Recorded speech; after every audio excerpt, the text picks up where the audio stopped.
अस्सलाम वालेकुम अज़ीज़ तलबा। आज की हमारी वीडियो 7वीं जमात के लिए है और आज की हमारी नज़्म है एक मकड़ा और मक्खी। ये आपकी किताब अपनी ज़बान इसमें 16वें नंबर पर है। इसका सफ़ा नंबर है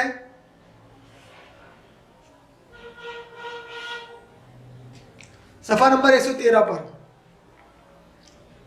और इस नज़्म के शायर हैं अल्लामा इकबाल, जिन्होंने ये नज़्म लिखी है एक मकड़ा और मक्खी।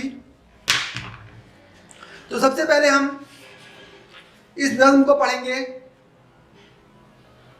मेरे साथ साथ सफ़ा नंबर 113 पर उंगली रख के पढ़िए एक एक शेर को। एक मकड़ा और मक्खी। एक दिन किसी मक्खी से कहने लगा मकड़ा, इस राह से होता है गुजर रोज तुम्हारा, लेकिन मेरी कुटिया की न जागी कभी किस्मत, भूले से कभी तुमने यहां पांव ना रखा। गैरों से न मिली है तो कोई बात नहीं है, अपनों से मगर चाहिए यूं खिंच के ना रहना। मकड़ा जो है मक्खी को अपने घर बुलाना चाहता है और अपने घर को उसने कुटिया कहा और मक्खी से कह रहा है कि इस राह से रोज तुम्हारा गुजर होता है, लेकिन कभी तुमने मेरे घर में भूले से भी पाँव नहीं रखा, मेरी कुटिया की अभी किस्मत नहीं जागी।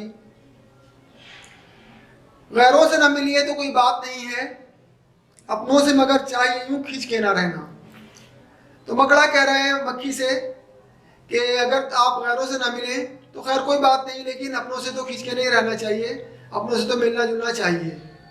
ये मकड़ा जो है मक्खी को अपने घर बुलाना चाहता है और आप समझते हैं कि मकड़े का क्या मकसद हो सकता है। आओ जो मेरे घर में तो इज्जत है ये मेरी, अगर आप मेरे घर आए तो ऐसे मेरी इज्जत अफजाई होगी।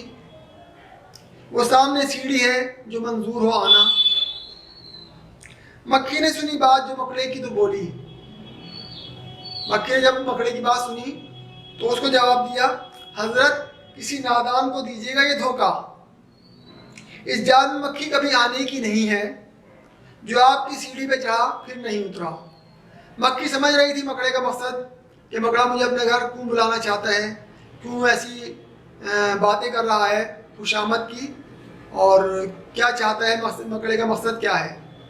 तो इसलिए मक्खी ने कहा कि किसी नादान को ये धोखा दीजिएगा, इस जाल में आपका जो ये जाल है इसमें मक्खी कभी आने की नहीं है, क्योंकि जो आपकी सीढ़ी पे एक बार चढ़ गया वो फिर नहीं उतरा, यानी एक बार गया तो फिर गया, बस अपनी जान से ही गया।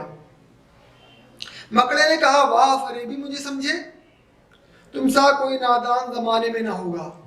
अब भोला बन के कह रहा है मकड़ा जो है मक्खी से कि आप तो बड़ी नादान हैं, तो मुझे फरेबी समझ रही हैं, मुझे धोखेबाज समझ रही हैं। मंजूर तुम्हारी मुझे खातिर थी बगर ना, कुछ फायदा अपना तो मेरा इसमें नहीं था।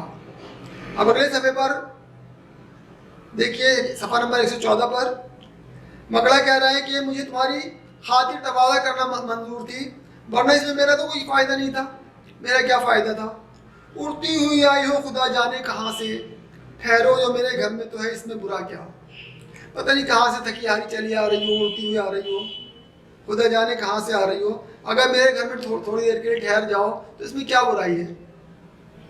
इस घर में कहीं तुमको दिखाने की है चीज़ें, बाहर से नजर आती है छोटी सी कुटिया। अब देखिए कह रहा है कि इस घर में तो कई दिखाने की चीज़ें हैं तुमको, जो मैं तुम्हें दिखाना चाहता हूँ, बाहर से छोटी सी कुटिया नजर आती है, मेरे घर आके तो देखो। लटके हुए दरवाजों में बारीक है पर्दे, दीवारों को आईनों से मैंने सजाया। दीवारों में मैंने बहुत नफीस बहुत शानदार बारीक पर्दे लटकाए हुए हैं और अपने घर की दीवारों को मैंने आईनों से सजाया हुआ है, यानी पूरा साजो सामान और पूरी सजावट का सामान भी घर में मौजूद है। तुम्हारा दिल खुश होगा आकर। मेहमानों के आराम को हाजिर है बिछोने, हर शख्स को सामाए मैसर नहीं होता। मेहमानों के आराम करने के लिए हमारे यहाँ बिछोने भी हाजिर हैं, आराम से बिस्तरों पर बिछोनों पर आराम करो, और हर शख्स को ये सामान कहाँ मैसर होता है जो मेरे पास मौजूद है। मक्खी ने कहा, खैर ये सब ठीक है, लेकिन मैं आपके घर आऊँ ये उम्मीद न रखना।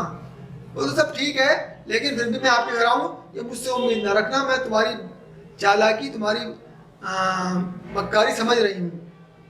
इन नर्म बिछोनों से खुदा मुझको बचाए, सो जाए कोई इन पे तो फिर उठ नहीं सकता। ये आपके घर के जो नर्म बिछोने हैं, खुदा बचाए मुझे इनसे, जो एक बार इन पे सो जाए वो फिर कभी उठ नहीं सकता, बस सो गया तो गया। मकड़े ने कहा दिल में सुनी बात जो उसकी, फांसू इसे किस तरह ये कमबख्त है दाना। मकड़े ने जब उसकी बात सुनी तो अपने दिल में सोचा, अपने दिल में कहा इसे किस तरह फांसूं, ये कमबख्त दाना है। देखिए एक लफ्ज़ नादान इस्तेमाल हुआ है, दूसरा लफ्ज़ है दाना, इसका मुतज़ाद लफ्ज़ है। दाना का मुतज़ाद है नादान और नादान का मुतज़ाद है दाना।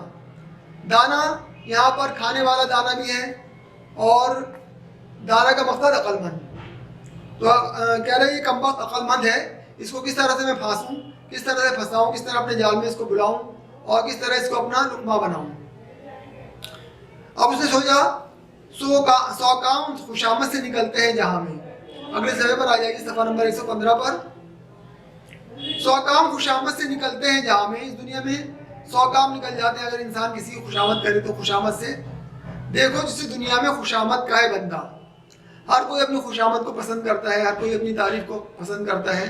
अगर हम किसी की तारीफ करेंगे, किसी की खुशामद करेंगे तो हमारी बातों में आ ही जाता है। ये सोच के मक्खी से कहा उसने बड़ी भी, अल्लाह ने बख्शा है बड़ा आपको रुतबा, अल्लाह ने आपको बड़ा रुतबा बख्शा है। होती है उसे आपकी सूरत से मोहब्बत हो, जिसने कभी एक नज़र आपको देखा। उसे आपकी सूरत से मोहब्बत हो जाती है जिसने कभी एक नज़र आपको देख लिया हो। आंखें हैं कि हीरे की चमकती हुई कुनिया, सर आपका अल्लाह ने कलगी से सजाया। आपका सर अल्लाह ने कलगी से सजाया है और कीमती पत्थर जो है वो आपकी आंखें ऐसी हैं जैसे हीरे, कीमती पत्थर, हीरे की चमकती हुई कुनिया। ये हुस्न, ये पोशाक, ये खूबी, ये सफाई, फिर उस पे क़यामत के उड़ते हुए गाना। मक्खी की तारीफ कर रहा है, ये हुस्न, ये पोशाक, ये खूबी, ये सफाई, फिर उस पे क़यामत है ये उड़ते हुए गाना। यानी मक्खी के उड़ने से जो आवाज़ आती है उसको उसने उसका गाना कहा। मक्खी ने सुनी जब ये खुशामद तो पसीजी। जब मक्खी ने अपनी खुशामद सुनी तो पसीज गई, या तो उसकी बातों बिल्कुल नहीं आ रही थी और किसी तरह उसके घर आने के लिए तैयार नहीं हो रही थी। लेकिन जब उसने ये खुशामद सुनी तो पसीजी, बोली कि नहीं आपसे मुझको कोई खटका। क्या बोली फिर? आपसे मुझको कोई खटका नहीं है, कोई अंदेशा नहीं है, आपसे मुझको कोई डर नहीं है। इनकार की आदत को समझती हूँ बुरा, मैं बार बार इनकार करने की आदत को मैं बुरा समझती हूँ। सच यह है कि दिल तोड़ना अच्छा नहीं होता। अब कह रही है कि हकीकत यह है कि किसी का दिल तोड़ना अच्छा नहीं होता, किसी का दिल नहीं तोड़ना चाहिए। ये बात कही और उड़ी अपनी जगह से, पास आई तो मकड़े ने उछलकर उसे पकड़ा। तो ये बात कही और अपनी जगह से उड़ी। जब मकड़े के थोड़ा नजदीक आई तो मकड़े ने जो है उछलकर उसे पकड़ लिया, लपक लिया उसको।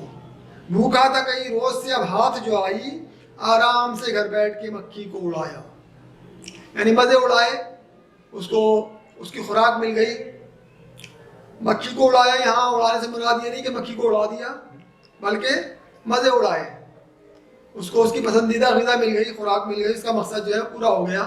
खुशामद करने के बाद जब उसने चापलूसी और खुशामद का हरवा अपनाया तो मकड़े का मकसद जो है वो पूरा हो गया। मक्खी उसकी जाल में आके फंस गई। इसके बाद आप इसके अल्फाज मानी लिखिए अपनी कॉपियों में और फिर हम इसके सवाल जवाब करेंगे। अल्फाज मानी सफ़ा नंबर 115 पर भी हैं और 116 पर भी हैं और सवाल मैंने यहाँ पर लिख दिए हैं ये बंद के हिसाब से कि कौन से बंद में किसका जवाब मिलेगा। तो पहला बंद जो है इसमें आपको इन 2 सवालों के जवाब मिलेंगे। सवाल नंबर 1 है, मकड़े ने मक्खी से क्या कहा? मकड़े ने मक्खी से क्या कहा जब उसको अपने घर बुलाया? तो अपने घर बुलाने के लिए क्या कहा मकड़े ने मक्खी से? सवाल नंबर 2 है, मक्खी ने मकड़े की बात का क्या जवाब दिया? जब मकड़े ने उसको अपने घर बुलाने के लिए कुछ कहा तो मक्खी ने मकड़ी की बात का क्या जवाब दिया, किन अल्फाज में जवाब दिया, ये आप इसको अपने अंदाज में लिखेंगे, इसको पहले बंद में से देखकर उसका मफहूम लिखेंगे। जो पहले बंद में शायर ने कहा है उसका मफहूम अपने अंदाज में लिख देंगे इस सवाल के जवाब में। अब दूसरा बंद देखिए, इसमें सवाल है, सवाल नंबर 3, मकड़े ने मक्खी को अपने घर बुलाने का क्या मकसद बताया, क्या कहा, क्या मकसद बयान किया। मकसद तो उसका कुछ और था जो मैंने अभी आपको बताया, लेकिन मकड़े ने क्या मकसद बयान किया अपने घर बुलाने का मक्खी को। ये दूसरे बंद में से आपको इन 3 सवालों के जवाब मिलेंगे। सवाल नंबर 4 है, मकड़े ने अपने घर की क्या खूबियां बयान की, क्या खूबियां बयान की, क्या तारीफें की अपने घर की मकड़े ने मक्खी के सामने उसको बुलाने के लिए। सवाल नंबर 5 है, मक्खी ने क्यों कहा इन नर्म बिछोनों से खुदा मुझको बचाए। मक्खी ने जो बात कही थी कि इन नर्म बिछोनों से खुदा मुझको बचाए, ऐसा क्यों कहा मक्खी ने मकड़े से, इसका जवाब आप लिखिए अपने अंदाज में। तीसरे बंद में से जो सवाल है वो ये 4 सवाल हैं। इसमें सवाल नंबर 6 है, मकड़े ने मक्खी की तारीफ क्यों की, क्या मकसद था मकड़े का जिसकी वजह से मकड़े ने मक्खी की तारीफ की, क्यों की मक्खी की तारीफ मकड़े ने। सवाल नंबर 7, मकड़े ने मक्खी की तारीफ में क्या कहा, क्या अंदाज इख्तियार किया, क्या कहा, क्या बातें की, क्या बात बताई मक्खी की तारीफ में मकड़े ने, इसको लिख दीजिए यहाँ पर। इसके बाद सवाल नंबर 8, मक्खी मकड़े की बातों में किस तरह आ गई, क्यों आ गई मक्खी मकड़े की बातों में। पहले तो वो आने के लिए किसी तरह तैयार नहीं हो रही थी, फिर किस तरह मकड़े की बातों में आ गई मक्खी, इसका जवाब लिखिए यहाँ पर। फिर सवाल नंबर 9 है, मक्खी का अंजाम क्या हुआ, आखिरकार फिर हुआ क्या और ऐसा क्यों हुआ। इस सवाल के जवाब में आप ये लिख दीजिए। इस तरह आपके सवाल जवाब हो जाएंगे और अल्फाज बानी हो जाएंगे। इसके बाद हम ग्रामर का काम देखेंगे आगे। सवाल जवाब के बाद अब जो काम आपको अपनी ग्रामर की कॉपी में करना है उसमें सबसे पहले नंबर पर है मिसरों को मुकम्मल करने का काम। इसमें कुछ अधूरे मिसरे दिए हुए हैं आपकी किताब में, सफ़ा नंबर 116 पर। उन मिसरों को मुकम्मल करके लिखेंगे अपनी ग्रामर की कॉपियों में। दूसरे नंबर पर मुतज़ाद अल्फाज। मुतज़ाद अल्फाज आपको इस अंदाज में करने हैं, इस तरह से एक लकीर कर दीजिए, अपने स्केल रख के बहुत सफाई के साथ ऊपर लिख दिए मुतज़ाद अल्फाज और एक लाइन ऐसे बीच में कर दीजिए। इधर वो अल्फाज लिख दीजिए जो आपकी किताब में दिए हुए हैं। जैसे सबसे पहले लफ्ज़ है इज्जत, उसके सामने उसका मुतज़ाद लिख दीजिए जिल्लत। मंजूर लिखा हुआ है, दूसरा मंजूर है इसका नामंजूर मुतज़ाद।